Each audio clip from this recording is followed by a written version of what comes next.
Welcome students, welcome to one shot preparation.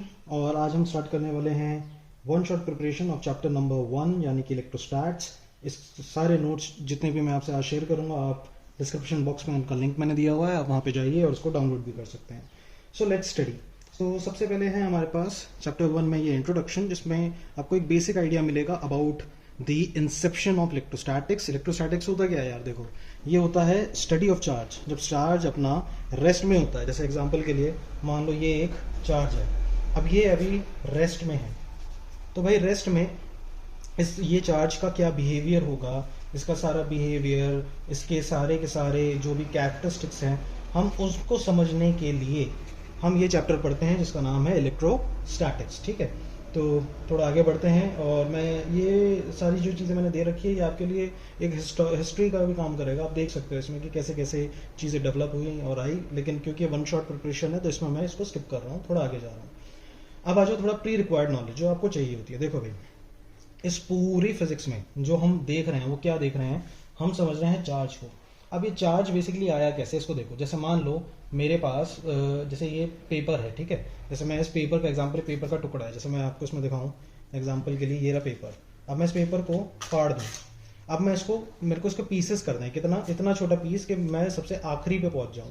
तो सबसे आखिरी पे पहुंचते पहुंचते शायद ये एक पीस है, ठीक है। अब मान लो कुछ और टूल्स की मदद से मैं इसको और फाड़ता जाऊं और इसको छोटा कर दूं, तो जो सबसे लास्ट चीज जो होगी वो मैं किस पे पहुंचूंगा भाई? इसे तोड़ते तोड़ते हो सकता है मैं इसके पूरे पेपर के मॉलिक्यूल्स तक पहुंच जाऊं, फिर मॉलिक्यूल्स के अंदर पेपर के एटम्स पे पहुंच जाऊं, और एटम्स के बाद मैं किस पे पहुंचूंगा? तो एटम्स के बाद मैं पहुंचूंगा हमारे इस पूरे के पूरे एटम के स्ट्रक्चर पर, जैसे कि ये डायग्राम में मैंने बना रखा है। तो इसमें हमारे पास क्या है, ध्यान से देखो। एक न्यूक्लियस है जिसके अंदर पॉजिटिव और न्यूट्रल यानी कि न्यूट्रॉन्स होते हैं, और चारों तरफ जो इलेक्ट्रॉन्स होते हैं, नेगेटिव चार्ज पार्टिकल, वो एक तरीके से घूम रहे होते हैं, ठीक है, आवारागर्दी मचा रहे हैं। तो ये हमारे पास पूरा का पूरा एटम का स्ट्रक्चर है। तो अब इन तीनों पार्टिकल्स में से किसमें इलेक्ट्रॉन, प्रोटॉन और साथ के साथ न्यूट्रॉन, इन तीनों में से हमारा लेना देना अभी इसके साथ है, इसके साथ। ये है हमारा स्टार, ठीक है, जिसको हम देखेंगे, जो फिजिक्स में सारी जगह यूज हो रहा है। याद रखना, जब भी मैं बोलूंगा कि पॉजिटिव पार्टिकल, तो पॉजिटिव पार्टिकल इलेक्ट्रोस्टैटिक्स में ये मत समझ लेना कि मैं प्रोटॉन्स की बात कर रहा हूं। बच्चे ऐसा समझते हैं, ये बिल्कुल गलत है।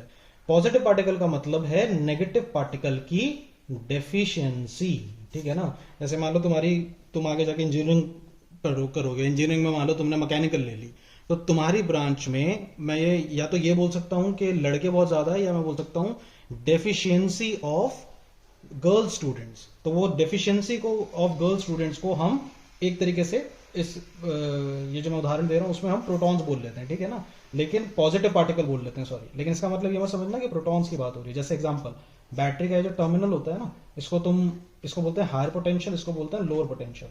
तो हायर पोटेंशियल का मतलब हम मार्क कर देते हैं पॉजिटिव, नेगेटिव, और यहाँ से हमें पता है इलेक्ट्रॉन्स निकलते हैं, और यहाँ हम सोच लेते हैं कि यहाँ से प्रोटॉन्स निकलते हैं, लेकिन ऐसा नहीं होता। यहाँ प्रोटॉन्स नहीं निकलते।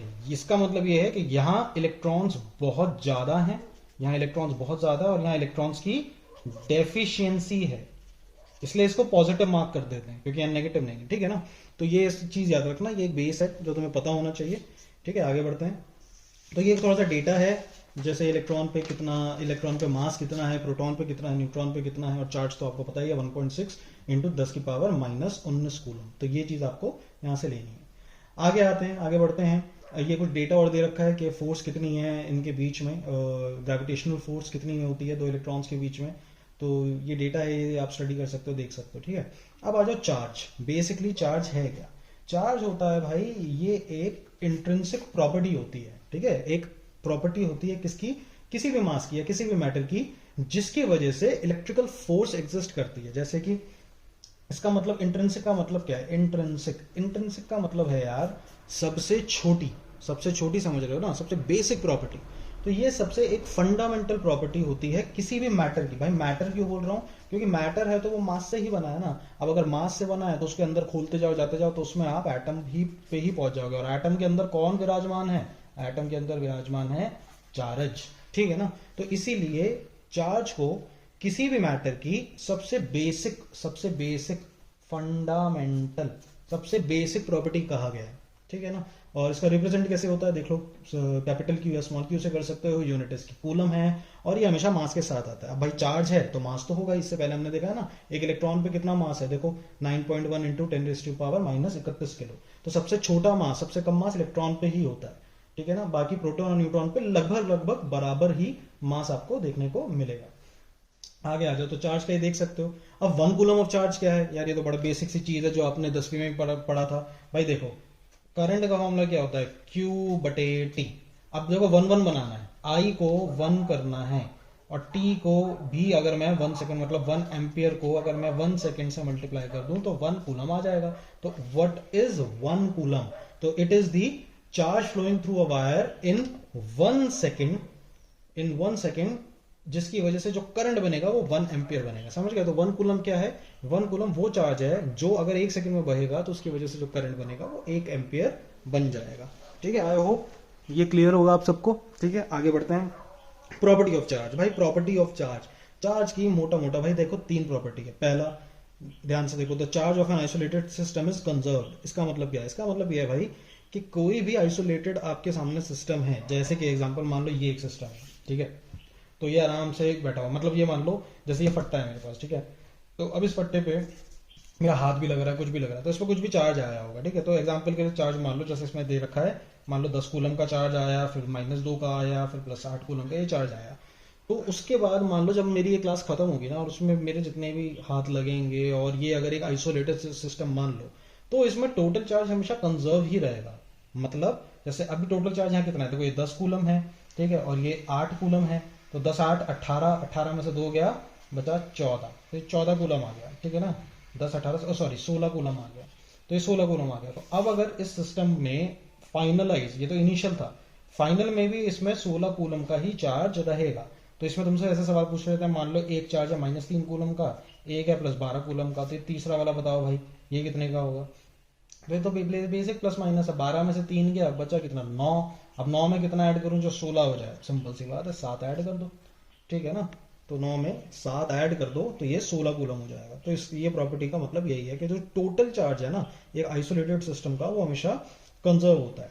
आगे आ जाओ, दूसरी क्या है, all observable charges exist in integral multiple of fundamental charge. इसका मतलब क्या है भाई, एक मेन फॉर्मूला लेके चल लो जो 10वीं में भी तुमने पढ़ा होगा, +-NE। जो टोटल चार्ज है ना वो ये बेस चार्ज कितना है, बेस चार्ज होता है 1.6 इंटू 10⁻⁻19। तो इस बेस चार्ज का इंटीग्रल मल्टीपल है। मोटा मोटा मतलब ये है कि जो चार्ज है भाई या तो वो 1 मिलेगा, 2 मिलेगा, 3 मिलेगा, 4 मिलेगा, 100 मिलेगा, 1000 मिलेगा, ठीक है ना। मतलब चार्ज जो है ना एक तरीके से ऐसा समझ लो ये रोटी की तरह नहीं है, मतलब आधी रोटी दे दो, पौना रोटी दे दो, ये मामला नहीं होता, ठीक है। चार्ज एक तरीके से पूरा का पूरा तुम्हारे दोस्त की तरह है। जैसे तुम्हारी दोस्ती हुई ना, तो तुम जो दोस्ती करते हो वो पूरे बंदे से करते हो ना, पूरे व्यक्ति से करते हो। तुम ऐसा तो नहीं कि हाँ भाई आधी दोस्ती कर रखी है, सिर्फ उसके धड़ धड़ से कर रखी है, सर से कर रखी है और किसी से नहीं, तो समझ रहे हो। तो ऐसा मामला नहीं होता, ठीक है। तो आगे बढ़ते हैं। तो जैसे क्वेश्चन दे रखा है, देखो क्या 16 इंटू 10⁻18 कूलम का चार्ज किसी बॉडी पे दिया जा सकता है।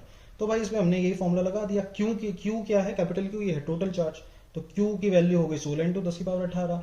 एन तुम्हें पता ही है कि ये एक इंटीजर होने वाला है, ठीक है ना, पूरा पूरा होगा, 1 2 3 4 5 10 1000 लाख करोड़ ये होगा, ये आधा पौना ये नहीं हो सकता। और ई तुम्हें पता ही है 1.6 इंटू 10⁻⁻19। तो भाई यही चीज हमने इस फॉर्मूले में रखी और इसको सारा मैथ्स लगाई, एन की वैल्यू निकाली, एन की वैल्यू आई 10⁻38। तो हाँ 10⁻38 की जो वैल्यू है ये एग्जिस्ट कर सकती है। तो यस दिस चार्ज जो है ये ट्रांसफर करा जा सकता है, ये चार्ज एग्जिस्ट करता है। नेक्स्ट आ जाओ, charge is additive in nature. भाई चार्ज को तुम सिंपली ऐड कर सकते हो, जैसे यहाँ नोट्स में देखो कि जितने भी चार्ज हैं उनको कैसे ऐड कर रहे हैं, स्केलर की तरह ऐड करे जा रहे हैं ना। तो इसका मतलब यही है। बाकी मेथड ऑफ चार्जिंग इसको तुम स्किप कर सकते हो, बस बता देता हूँ भाई। एक इंडक्शन है, इंडक्शन मतलब जैसे आजकल बिग बॉस चल रहा है ना, कि कोई बैठा है उसके बगल में जाके तुमने आग लगा दी, ठीक है, और सब लोगों में झगड़ा हो गया, तुम इधर आ गए। तो वैसे ही चार्ज में है कि तुम उसमें टच नहीं कर रहे, बस बहुत सारे एक पीस ऑफ पेपर के पास तुम एक रॉड ले जाओ जो पॉजिटिव चार्ज है, तो होगा क्या कि सारे नेगेटिव तुम्हारी तरफ हो जाएंगे, पॉजिटिव तुमसे दूर हो जाएंगे। फिर तुम उस रॉड को गायब कर दो, तुमने चार्ज का डिस्ट्रीब्यूशन कर दिया ना, अलग अलग कर दिया। फिर तो ये एक तरीके से रीडिस्ट्रीब्यूशन कर दिया, तो एक इंडक्शन से हो जाता है। कंडक्शन का मतलब भाई जाके हाथ छोड़ दो, जाके हाथ छोड़ दो मतलब मारा पीटी कर दो। तो वही है कंडक्शन में कि जिसमें तुमने एक चार्ज एक बॉडी है जिसपे बहुत सारे इलेक्ट्रॉन्स थे, तुमने उसको दूसरी न्यूट्रल बॉडी पे टच करा तो जो इलेक्ट्रॉन्स थे वो आधे आधे बट गए। तीसरा क्या है, फ्रिक्शन है। फ्रिक्शन क्या है कि तुम बेसिकली कर क्या रहे हो, तुम फ्रिक्शन से क्या हो रहा है, तुम एनर्जी का ट्रांसफर कर रहे हो ना, रब कर रहे हो एक बहुत बुरी तरीके से। तो रब करने से क्या होता है, एनर्जी का ट्रांसफर होता है, हीट निकलती है, तो हीट से चार्ज एक्साइट हो जाता है, तो उससे भी तुम चार्ज को एक बॉडी से दूसरी बॉडी में ट्रांसफर कर सकते हो। तो ये हमारे पास मेथड ऑफ चार्जिंग है। अब आ जाओ कूलम लॉ। अब ये कूलम लॉ का क्या चक्कर है भाई, जैसे तुमने 10वीं में पढ़ा है ना ग्रेविटेशनल लॉ, ऐसे ही ये कूलम लॉ है कि कूलम लॉ क्या कहता है, ये कहता है कि जो फोर्स है ना दो चार्ज के बीच में, बताता क्या है भाई, दो चार्ज के बीच में, मान लो ये एक चार्ज है, ये एक चार्ज है, दूसरा ये एक चार्ज है, ठीक है। अब इन दोनों के बीच में तुम्हें पता है कि नेगेटिव नेगेटिव जब मतलब लाइक चार्जेस जो होते हैं वो रिपेल करेंगे, ठीक है ना। मतलब तुम ये समझ लो जो चार्जेस का वर्ल्ड है ना, ये एक तरीके का हेट्रोसेक्सुअल वर्ल्ड है, ठीक है। तो इसमें अगर ये दो लौंडे हैं, ठीक है, तो ये दो लौंडे एक दूसरे को रिपेल ही करेंगे ना, ये क्या साथ तो आएंगे नहीं। और ये अगर एक लड़का है और ये अगर एक लेट्स से ये अगर एक लड़की है, तो ऑब्वियसली हेट्रोसेक्सुअल वर्ल्ड में एक मेन का वेमेन के साथ ही पेयर बनता है, ठीक है। तो ये अब एक दूसरे को अट्रैक्ट करेंगे, ठीक है। तो चार्जेस का भी ना ऐसे ही मामला है कि जो सेम सेम चार्ज है ना, सेम सेम चार्ज भाई, ये एक दूसरे के पास नहीं आना चाहते। और जो अनलाइक चार्जेस है, मतलब अगर यहाँ पॉजिटिव है या नेगेटिव है, तो भाई ये एक दूसरे को पास लाना चाहते हैं, समझ गए। तो ऐसा ही होता है। अब ये कितनी तेजी से पास आएंगे, मतलब फोर्स पूछ रहा है, क्या फोर्स लगेगी इनके बीच में, तो वो निकालने के लिए कूलम अंकल ने हमको ये फॉर्मूला दे रखा है। फॉर्मूला क्या है, F equals to k Q1 Q2 by R square. ये आर क्या है, इसको रेडियस वेडियस बोल देते हैं, ये आर भाई डिस्टेंस है दो चार्जेस के बीच में। तो कूलम लॉ है क्या, it simply states that the force is directly proportional to the product of the charges and inversely proportional to the square of distance between them. तो भाई ये हमने सिंपल रख रखा है, डायरेक्टली प्रोपोर्शनैलिटी को एक साथ करके कंपेयरिंग फर्स्ट सेकंड करा तो Q1 Q2 by R square हो गया। प्रोपोर्शनैलिटी का साइन हटाया तो k की वैल्यू आई, k की वैल्यू होती है 9 इंटू 10⁻⁹, लेकिन अगर k को भी आप खोलते हो तो इसकी वैल्यू आती है 1/4 पाई एप्सिलॉन नॉट। तो अब ये इसमें एप्सिलॉन नॉट क्या है, इसको बोलते हैं भाई परमिटिविटी, ठीक है। ये एक शब्द है, इसको याद रखना, परमिटिविटी एप्सिलॉन नॉट। तो ये तो होता है परमिटिविटी ऑफ वैक्यूम या फ्री स्पेस। फ्री स्पेस कहीं जगह ना अपने को EM भी दिखेगा, EM लिखा हुआ, तो ये होता है परमिटिविटी ऑफ एनी मीडियम। अब ये परमिटिविटी का मतलब क्या है, परमिटिविटी परमिटिविटी परमिटिविटी का मतलब क्या है यार, परमिटिविटी क्या होता है, परमिट इसका मतलब क्या है, टू परमिट। तो मतलब कि जो मीडियम है वो कितना परमिट कर रहा है फोर्स को, ठीक है ना। जैसे हमारा चलता होता है ना, समाज है, पता चला तुम यहाँ पर ये एक अपना मेल है, ये लड़का है, अभी ताज़ा ताज़ा प्यूबर्टी हिट करी है, ये एक फीमेल है, अभी आपस में बात करना चाह रहे हैं, लेकिन पता चले दुनिया जहान के यहाँ पर पड़ोस वाली आंटी है जो जो नज़र गड़ाए बैठी हैं, यहाँ पर पता चला लड़की के पिताजी भी हैं, ठीक है, लड़के की भी हम माता जी भी है, तो अभी बेचारा कैसे बात करे ना। तो ये समाज जो मीडियम है, ये जो है ये कितना इन्हें अलाउ करता है, पता चला यहाँ पर कोई भी नहीं है, तो जो फोर्स है, मतलब ये मीडियम जो जितना वीक है उतनी ज़्यादा फोर्स स्ट्रांग हो जाएगी, बढ़िया से बातचीत कर सकते हैं। और जितनी ज़्यादा ये मीडियम स्ट्रांग होगा उतना ये इनके बीच की फोर्स कम होगी, ठीक है ना। तो यही चार्जेस के साथ भी भाई यही खेल है। तो अब ये चार्जेस हैं, तो परमिटिविटी का मतलब कि मीडियम कितना इन्हें अलाउ कर रहा है। तो याद रखना, जितना मीडियम ज़्यादा स्ट्रांग होगा उतना ही ये जो फोर्स है वो वीकली एक्ट करेगी, ठीक है ना। तो अब एक बार ज़रा ध्यान से इस कॉन्सेप्ट को ज़रा फॉर्मूले से भी देखते हैं। तो F equals to 1/4 pi epsilon naught Q1 Q2 by R square. जितना मीडियम स्ट्रांग होगा उतनी फोर्स कम होगी, ठीक है। इसमें एक गलती मत करना, ये जो टू परमिट है ना, परमिट, ये परमिट का मतलब क्या है असली में, परमिट का मतलब ये नहीं कि वो कितना इन्हें परमिट कर रहा है, ये तो मामला कंफ्यूजन हो सकती है ना कि आप तो कह रहे हो टू परमिट, तो ये जितना परमिट करेंगे तो फोर्स तो ज़्यादा होनी चाहिए, ऐसा नहीं होता। ये परमिट का मतलब ये अपनी वेव्स को, मतलब जो मीडियम है वो अपनी वेव्स को कितना परमिट कर रहा है इनके बीच में आने पे, ठीक है ना। तो जितना ज़्यादा ये स्ट्रांग होंगे उतना ज़्यादा इनके बीच में ये आ जाएंगे, जब जितना ज़्यादा इनके बीच में आ जाएंगे फोर्स वीक हो जाएगी। तो ये फॉर्मूला भी अपना बिल्कुल सही काम कर रहा है, एप्सिलॉन नॉट परमिटिविटी, जितना ज़्यादा स्ट्रांग होगा उतनी इन दोनों के बीच में फोर्स कम हो जाएगी, ठीक है। तो मतलब पढ़ने के लिए ना इसको ऐसे रिलेट करा करो जैसे भी तुम्हारा मन हो, और समझ जाओगे यार, सारी ये चीज़ें यही बेसिक है, ठीक है। एप्सिलॉन नॉट की वैल्यू भी दे रखी है 8.854 इंटू 10⁻⁻12, ठीक है। अब आगे बढ़ते हैं। अब इसकी भाई वेक्टर फॉर्म देख लो यार, वेक्टर फॉर्म बेसिकली है क्या, कुछ भी नहीं है, इसमें बेकार में बच्चे डरते हैं भाई। वेक्टर फॉर्म क्योंकि फोर्स है, अब भाई फोर्स एक तरीके की वेक्टर क्वांटिटी है। वेक्टर क्वांटिटी का मतलब जिसके पास मैग्नीट्यूड भी है और डायरेक्शन भी है, ठीक है ना, और ये वेक्टर लॉस को भी फॉलो करती है। तो इसका मैग्नीट्यूड तो हम समझ गए कितना है, K1 Q2 by R square. लेकिन इसकी डायरेक्शन कैसे निकालेंगे, ये डायरेक्शन कैसे निकालेंगे, जो तीर है ना, तीर जो तीर परेशान करता है, ये डायरेक्शन का है। तो उसके लिए हम क्या करेंगे, उसके लिए हम यूनिट वेक्टर से मल्टीप्लाई करते हैं। अब यूनिट वेक्टर का यहाँ पर क्या अर्थ है, यूनिट वेक्टर को तुम लिखते कैसे हो, कोई भी जो यूनिट वेक्टर है जो डायरेक्शन बताएगा उसको तुम लिखोगे कैसे, उसको लिखने का तरीका क्या है। जैसे अगर मैं आर वेक्टर है तो इसमें मैं क्या करूँगा, यूनिट वेक्टर की डायरेक्शन अपॉन यूनिट वेक्टर का मैग्नीट्यूड, तो वही मैं चीज मैं ऐड करूंगा। अब यूनिट वेक्टर का डायरेक्शन अपॉन यूनिट वेक्टर का मैग्नीट्यूड, अब मैग्नीट्यूड मल्टीप्लाई होकर नीचे आर क्यूब बना लेंगे। देखो नोट्स में जैसे आर क्यूब नीचे फर्दर दे रखा है, ठीक है ना, और ऊपर जो है वो डायरेक्शन है, तो ये इसका वेक्टर फॉर्म आ जाता है। अब दूसरी बात है ये R2 माइनस R1 ये क्या लोचा है, तो भाई ये बड़ा सिंपल है। यहाँ सुनो, मान लो तुम बैठे हो दिल्ली में, तुम्हें जाना है मुंबई, एग्जाम्पल के लिए दिल्ली से मुंबई की जो तुम्हें दिल्ली से मुंबई जाना है, अब इसके बीच की जो दूरी है एग्जाम्पल ले लेते हैं, मान लो 50 किलोमीटर है। तो ये 50 किलोमीटर क्या है, ये दिल्ली माइनस मुंबई या मुंबई माइनस दिल्ली है। भाई तुम तो दिल्ली में हो ना, तो तुम तो 0 किलोमीटर पे हो, मुंबई है 50 किलोमीटर, तो ये 50 किलोमीटर कैसे आता है कि तुम मुंबईया में से दिल्ली माइनस कर देते हो, यानी तुम 50 में से 0 माइनस करके तब तुम 50 किलोमीटर पे आते हो ना। तो हमेशा ना फाइनल माइनस इनिशियल होता है, ठीक है। अब सिमिलरली इसमें भी देखो, इसमें जो हमारे पास डायग्राम दे रखा है Q1 Q2, ये जो फोर्स लगा रहे हैं, F21 है force on second due to 1 और F12 है force on first due to second.